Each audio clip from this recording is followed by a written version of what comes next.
wag na wag mo talagang i-compare yung pace ng success mo versus the success of other people. At dahil catering is life, motherhood is lifer, and TikTok is lifest, dati yung pangarap ko, makatapos lang ako. Tapos hindi siya nangyari. Tapos naging pangarap ko, ma-promote ako sa call center, pero hindi pa rin siya nangyari. Tapos naging pangarap ko, ma-juggle ko yung time ko kasi dumami yung mga anak ko. Tapos hindi pa rin siya nangyari. Nawalan pa ako ng trabaho kasi hindi ko na talaga kaya i-juggle yung pagiging nanay at pagiging employee. There was actually a time in my life na I felt like parang ang loser. Tapos magsi-self-pity ako kasi makikita ko yung mga kakilala ko sa Facebook. Ang gaganda ng buhay nila. Tapos nagta-travel out of the country. Mga ganun. Tapos meron pa nga akong phase sa life ko na binibilang ko yung age ko. Sabi ko at this age.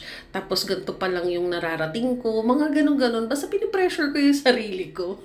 Ay, nako. Tapos ito na nga, nung nag-cater ako, ang ginagawa ko naman, tumitingin ako sa ibang catering. Pero, hindi naman dahil inggit ako na gusto ko silang bumagsak. More like, naghahanap ako ng way para ma-improve yung catering ko. Kasi gusto ko maging katulad nung kanila. Tapos, hindi siya talaga mangyari, mga kamari-chef. Tapos, nung nag-umpisa na ako mag-vlog, pangarap ko naman nun, sumobrang dami yung mga collab ko. Tapos dumating yung mga collab, hindi ko naman kinaya yung mga deadline nila. Eh di hindi pa rin nangyari yung mga pangarap ko, di ba? Tapos nakikita ko yung mga ibang vloggers, sabi ko, wow, ang bongga nila. Na-inspire naman ako sa kanila, kaya tuloy-tuloy naman ako nag-vlog. Pero sabi ko, ba't parang iba yung landas ko?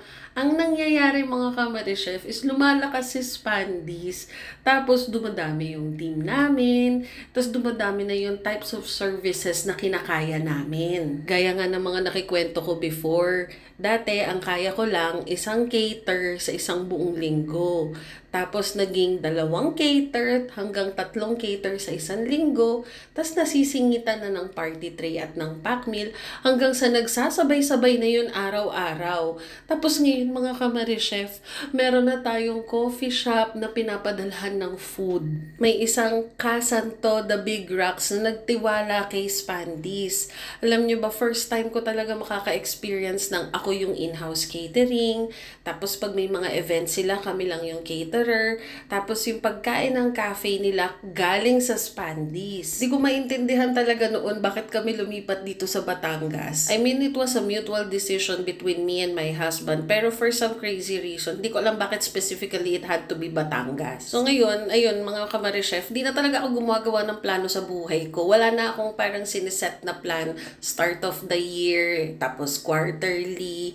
Wala nang mga ganon. Hindi naman nasa hindi ka na nangarap. It is more like, I just want to do good with whatever it is that I am doing, which is cooking and vlogging. I just want to make sure that what I am doing is aligned sa gusto ng Diyos. I just want to be able to afford to continuously provide for my mom, my kids, and help my husband with our finances. Basta sabi ko sa sarili ko, basta tama yung ginagawa ko na ayon sa gusto ng Diyos, the money will follow. And ka-open pa lang ng Kasanto Cafe, 1 week pa lang mga kamari-chef, this is our first weekend, and dinumog kami. Araw-araw kami dinudumog mga kamari-chef, and I cannot believe that this is happening. Si Miss Teta, the owner/general manager of Kasanto, is so generous sa akin, and grabe yung tiwala na binigay niya. Sobrang natatouch ako. Hindi ko alam kung anong ginawa ko, ba't na-deserve ko to?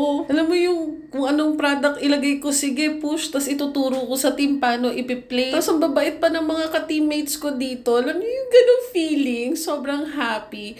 So yun lang mga kamari-chef. Our cafe is finally open. You can visit us every day from 10 a.m. to 8 p.m. dito sa Mataas na Kahoy, Batangas. Nawiway si Kasanto, The Big Rocks. Ilalagay ko sa caption. Share ko lang dito yung mga pictures namin nung opening. Sobrang saya namin. Tapos sinuport pa talaga kami ni Papa Jaysar at ni Tito Bert. Bisita lang kayo dito mga kamari-chef. We serve coffee, cake, mga pagkain ng Spandis, sandwiches. Tapos malaki yung place kaya hindi crowded. See you mga kamari-chef! Bye-bye!